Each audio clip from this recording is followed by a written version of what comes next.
No niin, tervehdys taas kaikille. Ja tuossa äsken rukoilija pyysi Jumalalta niin kuin oikeita sanoja ja viisautta jakaa se, mitä minun sydämelle on tullut. Ja ihan ensimmäiseksi minä haluan niin kuin pyytää Herra Jeesus, että johdata siihen tätä videoa. Ja niin kuin äskenkin rukoilin, niin anna ne oikeat sanat ja ne oikeat ihmiset, ketä kohti tämän kuuluu mennä. Ja minä haluan sydämessäni niin kuin kirkastaa Kristus sinua ja sitä, mitä olet mun elämässä tehnyt. Ja mun sydämellä on erityisesti tämä osa-alue annettu. Ja minä aloitan tämän kohan 5. Mooseksen kirjasta. 5. Mooseksen kirja ja luku, onko tämä 30 on, ja jakeet kun jaa 19. Mutta otan tänä päivänä taivaan ja maan todistajaksi teitä vastaan, että minä olen pannut sinun eteesi elämän tai kuoleman, siunauksen ja kirouksen, niin valitse siis elämä, että sinä ja sinun jälkeläisesi eläisitte. Tämä on niin kuin Jumalan sana ja totuus on se, että me voidaan valita meidän elämää, siunaus tai kirous. Ja se elämä, mitä me eletään ilman Kristusta, eli tehdään omaa tahtoa, ei haeta meidän elämää, Jumalan tahdon mukaista elämää, vaan eletään niin kuin omassa tahdossa, niin se on aina elämää ilman Jumalaa. Ja Jumalan tahto olisi siunata meitä, ja hän haluaisi siunata siukin elämää, joka et ole vielä hänen oma. Ja kun me valitaan se väärä tie, eli se kirouksen tie, niin se kirouksen tie on niin kuin semmoinen, ei siunauksen tie. Se tie on semmoinen tie, joka on tie ilman Jumalaa, ei halua elää Jumalan tahdossa. Ja ikään kuin, minulla on tässä pieni muistilappu, niin minä olen tuohon laittanut, että se on semmoiseen pimeyteen niin kuin menemistä. Me ihmiset ei aina ymmärretä tätä, en minäkään ymmärtänyt tätä silloin joskus, kun minä elin maailmassa. Ja kiitos Jumalalle, että hän lähetti totuuden hengen, joka vei mut kaikkeen totuuteen, eli pyhän hengen. Ja niin kuin minä olen itse saanut just pelastua näistä tällaisista epäjumalan palvelemismuodoista, ja minä koen, että se on niin kuin taas vahvasti minun sydämelle laskeutunut, ja olen saanut tutustua tällaisiin ihmisiin, ja kiitos Jumalalle, olen saanut johdattaa heitä taivastielle, ja olen saanut nähdä myös sitä kasvua, mitä heidän elämässä on tapahtunut. Aina se ei ole niin kuin ollut se ensimmäinen kohtaaminen, joka on ollut se tie sinne Jumalan luokse, mutta on saanut kylvää sitä Jumalan sanaa ja totuutta. Ja yhdenkin ihmisen kohdalla meni 2 vuotta, ja hän otti sitten itse minuun yhteyttä. Ja nyt tässä muutamia päiviä sitten törmäsin ikävää asiaa myös tässä osa-alueessa, ja tämä enemmän herätti minulta siitä, että ihmisille täytyy oikeasti puhua näistä vaaroista. Tämä on niin kuin todellista, että meillä on niin kuin 2 tietä. Joko me valitaan se Jumalan tie tai saatanan tie, mutta siltä väliltä ei ole niin kuin mitään tietä. Eli siellä voit valita sinun elämään siunauksen tai kirouksen. Näin on Jumala sanassa sanonut niin kuin täällä 5. Mooseksen kirjassakin, että niin kuin, siellä voit valita sen elämäntien tai sitten sen niin kuin kuolemantien. Ja katsotaan, mitä minä olen sitten tänne laittanutkaan ylös. Joo. Ja niin kuin, tosiaan, niin kuin, miten minä sanoisin sen, Jumalan sana on meille niin kuin se ruoka ja lääke meidän vaivoihin. Jumalan sanassa on niin kuin se kaikki totuus. Sinulla voi olla joku tosi vaikea elämäntilanne, ja näin kävi minulle, että tosiaan minun perhe hajosi monia vuosia sitten, ja minä masennuin siitä, ja minä olin elänyt semmoista päihdetaustaista elämää, ja olin tosi rikki ja rikottu henkisesti ja fyysisesti, ja minä lähdin niin kuin etsiä sen rikkinäisyyden ja rikkoutumisen kautta vastauksia minun elämää, ja minä ajauduin sitten itse tämmöiseen epäjumalan palvelemiseen, ja voi olla, että tänä päivän ihmisille ei ole niin kuin tietoakaan, että tämä on epäjumalan palvelemista, tai tässä on yhteys johonkin saatanallisiin voimiin, että niin kuin tämmöinen okkultismin harjoittaminen, ja voi tuossa teille kohta lukea listasta, mitä on kirjannut ylös eri muotoja, missä niin kuin tulee tämä tämmöinen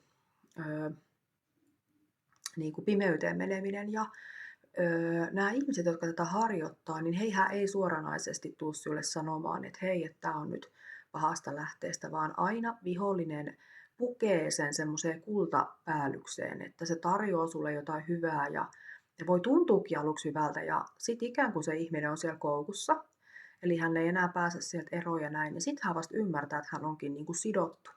Nämä tämmöiset asiat aina sitoo meitä, ne ei koskaan tuo meille sitä vapautta, mitä ne lupaa, vaan se loppujen lopuksi sitoo ihmisen ja se rikkoo ihmisen. Ja minä kävin tämän itse läpi, tämän helvetin ja kiitos Jumalalle, että minä saan tänä päivänä olla tässä. Ja olen saanut niin kuin hänen kunniaksi todistaa tästä, että Jeesus on ainut tie, totuus ja elämä. Niin kuin tämä Raamatun Jumala on ainut oikea Jumala. Ja ootas, minulla oli ylhäällä se kohta Raamatusta, missä joo, olisiko se täällä? No, joka tapauksessa, nyt en muista sitä kohtaa ulkoa, mutta joka tapauksessa se on 5. Mooseksen kirjassa, jossa Jumala itse sanoo, että hän on ainut oikea Jumala, muita jumalia ei tule olla. Että niin kun, hän on ainut, Raamatun Jumala on ainut oikea Jumala, jota meidän tulee seurata. Ja sitten on tätä tämmöistä, niin kun, että ihmiset valitsee just sen väärän tien ja niin kun lähtee sille niin kun väärälle tielle. Ja minä olen kokenut tärkeäksi niin kun julistaa Jeesusta Kristusta. Hänen kauttaan sinulla on tie Jumalan luokse taivaaseen. Mikään muu ei vie sinulta tästä ajasta taivaaseen. Se on ihan vääränlaista oppia, että sanotaan, että sinä pääset taivaaseen, kun sinä kuolet. Siis taivaaseenhan mennään Jeesuksen kautta, joka tarkoittaa sitä, että me ollaan otettu hänet meidän sydämeen. Ja se sovitustyö, me ollaan uskossa otettu se vastaan, eli suun tunnustuksella ja sydämen uskolla siihen pelastut. Ja Raamatun Jumala on ainut oikea Jumala. On paljon epäjumalia ja tämmöistä epäjumalan harjoittamista, niin kuin, mistä minä nyt joitakin asioita teille luettelen. Ja minä koin niin sydämellä just sen takia puhua näistä vaaroista, koska moni ihminen ei niin ymmärrä, että hei, että minä lähden vaikka tämmöiseen juttuun mukaan, niin tässä voi ajatella, että ei siinä ole niin mitään, että se on ihan vaan, että ei tässä ole niin mitään. Mutta ne on pimeyden voimien kanssa tekemisissä ja sä oot avannut silloin ovet noituudelle, saatanalle. Ja nämä demoniset voimat on ihan yhtä todellisia kuin Jumalan voima. Ja nämä niin kuin aktivoituu ihmisessä, joka on avannut heille ovet. Ja itse minä olin monissa mukana ja sanotaan, että minun elämähän meni ihan helvetiksi sitten niiden vuosien jälkeen. Ja Jumalan armosta hän vei mut totuuteen, Pyhä Henki vei mut kaikkeen totuuteen. Ja minulle aukesi ymmärrys. Minä rupesin rukoilemaan ja Jumala lähetti minut ihan vapautumaan näistä, että otin Jeesuksen vastaan, mutta se ei vielä riittänyt siihen, vaan minä tarvin ihan sen vapauttavan rukouksen ihan niin kuin Jumalan toimesta, että minä vapauduin näistä demonisista henkivalloista. Ja nämä sitoo ihmistä, nämä saa ihmisen tekemään asioita, mitä ihminen ei omassa voimassa tee. Ja ne on oikeasti vihollisen lähteestä, että niitäkään ei tule väheksyä tai sanoa, että ei ole totta. Että tämä on todellisuutta, on olemassa saatana ja on olemassa Jumala. Ja sulle ei ole tasan kaksi tietä, mitä valita. On se kirouksen tie tai sitten on se elämäntie. Eli Jumala tai saatana. Ja nyt tässä lopun ajoissa niin tulee todella paljon semmoista vääränlaista. Ihmiset hakee totuutta tänä päivänä enemmän kuin koskaan.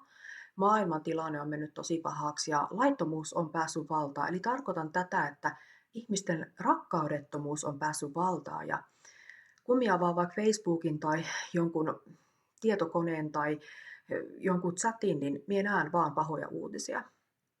Ja minut on puhutellut tosi paljon se ihmisten niin kuin kylmyys ja se semmoinen rakkaudettomuus, mikä on vaan lisääntynyt. Ja sehän on vain tämän maailman henki tässä ajassa, että ihmisistä tulee itsekäämpiä ja tulee semmoista niin kuin kaikenlaista pahuutta.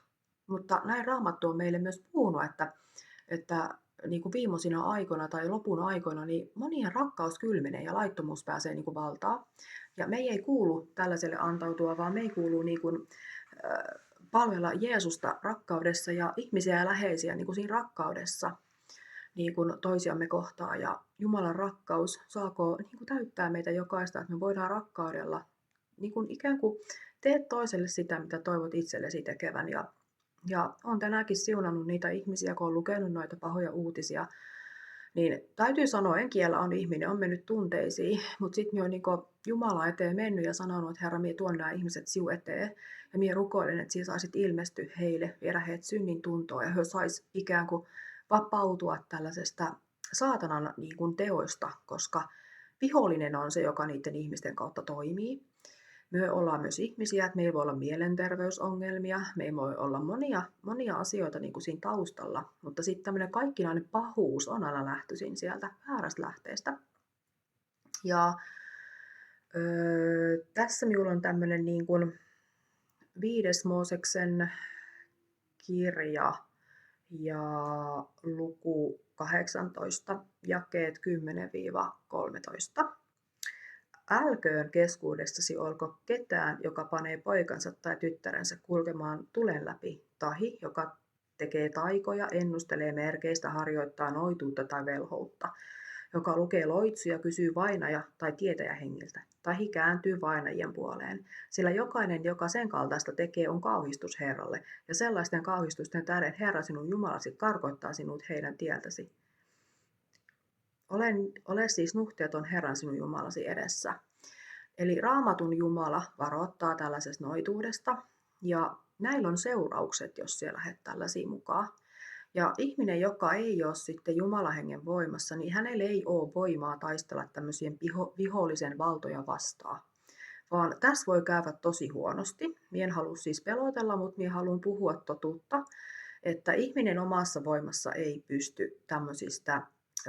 Minulla on ollut semmoisia ihmisiä, jonka kanssa minun rukoilen, he on lähestynyt minua. He on ollut siis mukana vaikka reikihoidoissa tai energiahoidoissa, ja sen kautta heihin on siis mennyt ihan demonisia voimia. Ja ihminen itsessään ei näille niin kuin pärjää.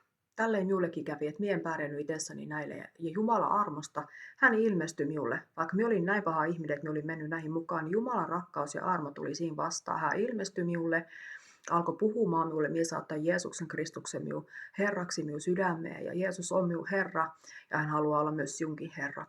Ja sain ottaa hänet ja Pyhä Henki alkoi opettaa minulta. Hän lähetti minun elämään myös niitä hänen palvelijoitaan, Jeesuksen palvelijoita, jotka kulki minun rinnalla.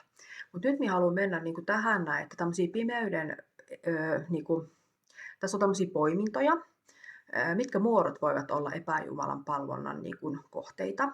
Eli tämmöinen hypnoosi, itämaiset puolustuslajitkin voi olla, energiahoidot, reikihoidot, enkelikortit, noituus itsessään, astrologia, parapsykologia, selvän näkeminen, kappala, mediot, kädestä ennustaminen, spiritismi, tarotkortit, telepatia, kultit. Nämä on kaikki sellaista, että nämä voi luvata sinulle, että hei, että kun sinä tulet tänne näin, niin minäkin silloin ajattelin, että eihän näissä ole mitään, että joku ennustaa minulle ja eihän tässä ole mitään, että näin ja näin. Että eihän kyllä minä pysty nämä hallitsemaan. Että eihän nämä minun mene, kun eihän minä näitä tee, että joku vaan valmiiksi ennustaa minulle. Ja ei mennyt kauaakaan, kun minä tälle huomasinkin, että hei, että nyt minus siis vaikutti asioita, semmoisia, mitä minä tein. Ja minähän itse sitten toimin jo tuolla. Minus vaikutti tietäjähenki, että minä siis ennustin itse ihmisille ja jopa luulin, että tämä voima, joka myös on, että se tulisi Jumalan maailmoista. Että vihollinen oli näin pahasti mut sokassu.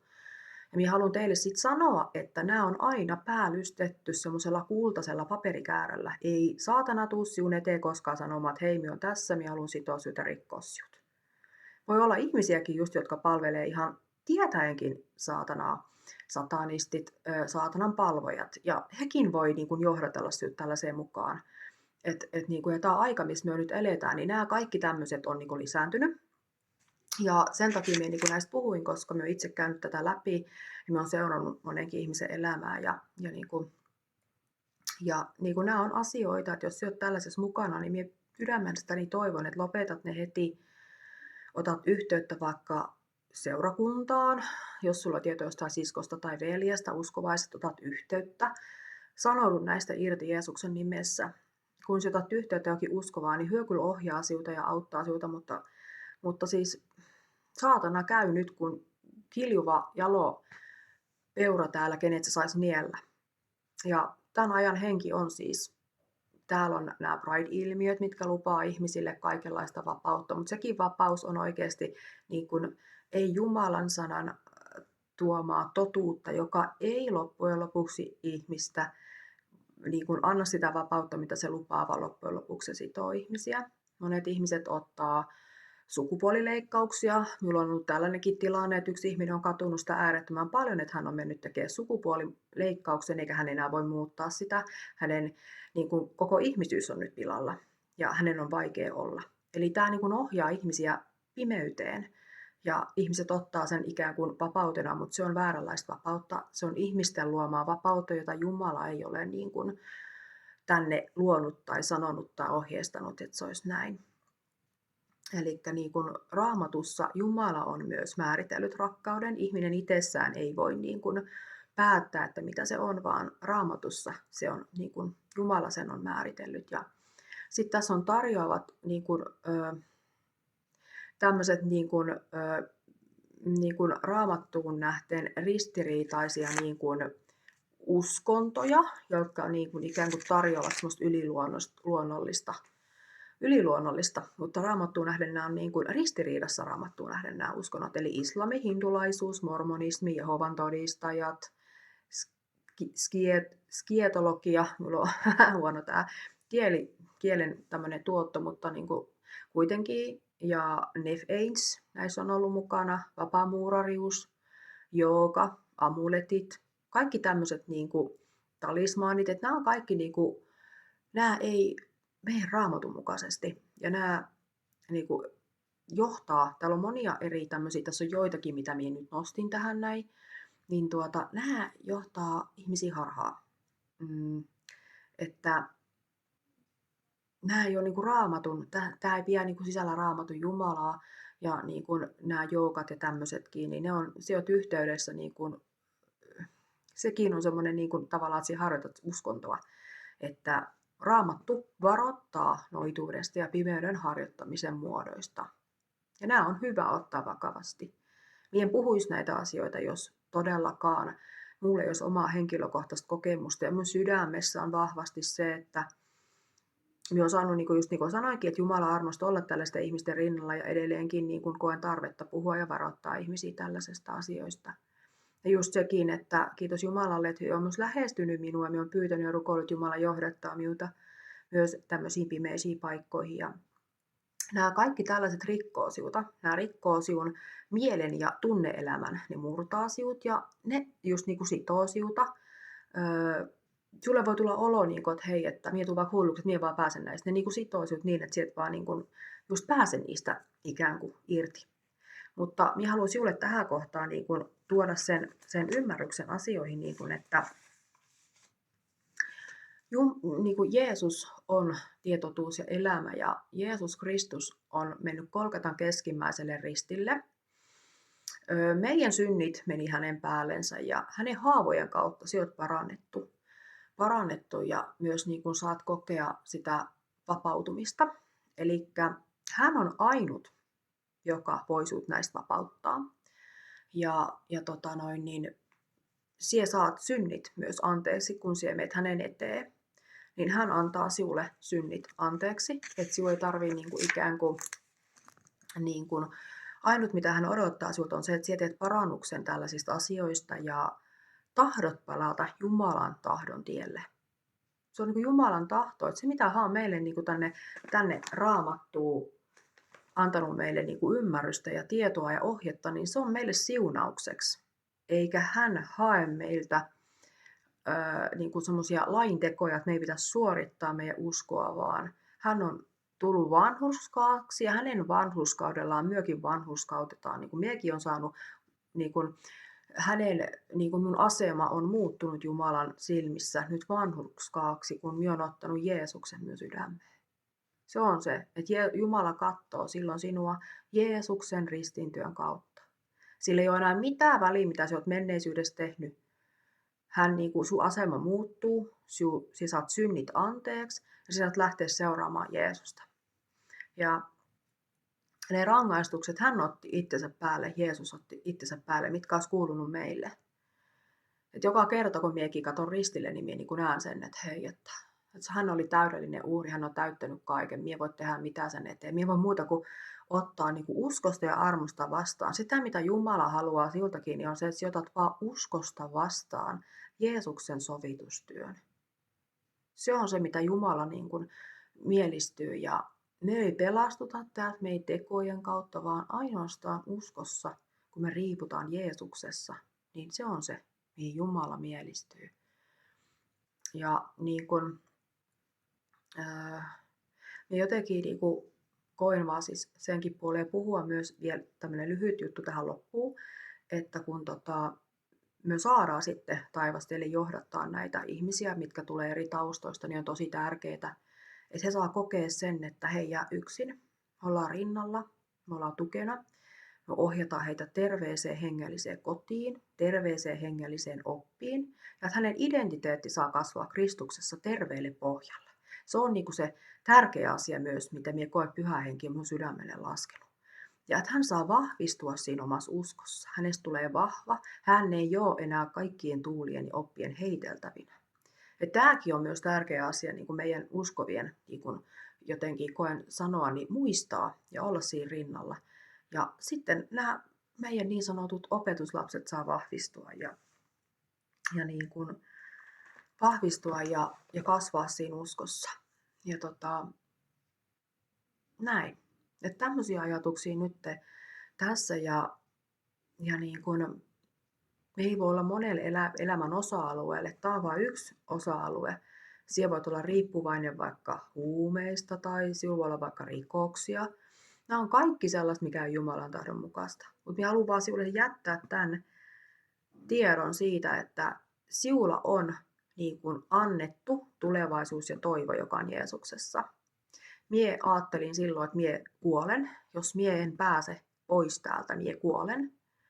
Ja Pyhä Henki tuli ja alkoi puhua minulle. Hän vei minut siihen totuuteen, koska eihän tämä ole ihmisjärjellä selitettävissä nämä uskoasiat, vaan henki itsessään tutkii hengen ja antoi minulle sen hengen ymmärryksen. Ja Pyhä Henki teki sen, totuuden henki tuli. Ja hän on niin kuin se, joka tänä päivänäkin voi sinut vapauttaa, haluaa parantaa, haluaa tarjota sinulle sen ikuisen elämän. Se on niin kuin lahjaa, sinun ei tarvi ansaita sitä millään teolla tai millään. Sinä voit tulla hänen eteen vaikka tässäkin hetkessä, pyytää synnit anteeksi, pyytää häntä sinun sydämeen, pyytää häntä niin kuin johdattamaan sinun elämää. Niin se riittää. Niin kato, tuo video menee tosi pitkäksi ja näin niin en viitti kauaa tässä puhua, mutta ehkä se olennainen on tässä, että mulla on huoli ihmisistä, etenkin tässä osa-alueessa. Ja jos sinulla tulee jotain, sinulla on tällä osa-alueella tai missä osa-alueessa vaan vaikeuksia, niin aina saa laittaa viestiä, voidaan rukoilla, voidaan katsoa, missä ikinä asutkaan, sitä lähintä seurakuntaa, johon sinut voi ohjata, että et jää yksin näiden asioiden kanssa.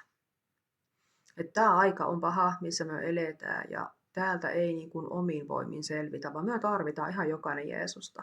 Me uskovat tarvitaan joka päivä ja hän haluaa tarjota sulle sitä Jeesusta. Jeesus-korttia. Hän niin kuin ojentaa sinulta kohti käden ja minä sydämestäni toivon, että sinä tartut siihen. Se on se paras tie, Jeesus-tie. Amen.